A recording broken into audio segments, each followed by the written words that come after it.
जागतिक महिला दिनानिमित्त धामणगाव रेल्वे येथे स्त्री भ्रूण हत्या विषयावर परिसंवाद.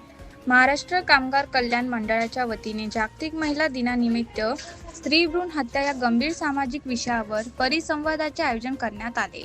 हा कार्यक्रम सोमवार दिनांक 9 मार्च 2026 रोजी कामगार कल्याण केंद्र धामणगाव रेल्वे येथे संपन्न झाला.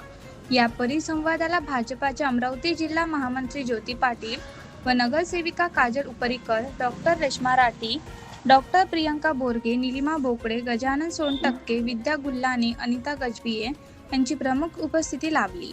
यावेळी भाजपाचे अमरावती जिल्हा महामंत्री ज्योती पाटील यांनी महिलांच्या सक्षमीकरणासाठी समाजाने पुढाकार घेणे गरजेचे असून स्त्री भ्रूण हत्या ही अत्यंत गंभीर व समाजासाठी घातक प्रथा असल्याचे मत व्यक्त केले. परिसंवाद वक्त्यांनी मुलगी व मुलगा यांच्यात भेदभाव न करता समानतेची वागणूक देणे आवश्यक असल्याचे सांगितले. तसेच महिलांचे शिक्षण, सक्षमीकरण आणि समाजातील त्यांचे महत्त्व याबाबतही मार्गदर्शन करण्यात आले. कार्यक्रमादरम्यान उपस्थित महिलांना स्त्री भ्रूण हत्या रोखण्यासाठी जनजागृती करण्याचे आवाहन करण्यात आले. यावेळी कामगार कल्याण केंद्राचे अधिकारी, कर्मचारी, महिला कामगार तसेच परिसरातील नागरिक मोठ्या संख्येने उपस्थित होते. कार्यक्रमाचे आयोजन कामगार कल्याण केंद्र धामणगाव रेल्वे यांच्या वतीने करण्यात आले असून कार्यक्रम उत्साहात पार पडला.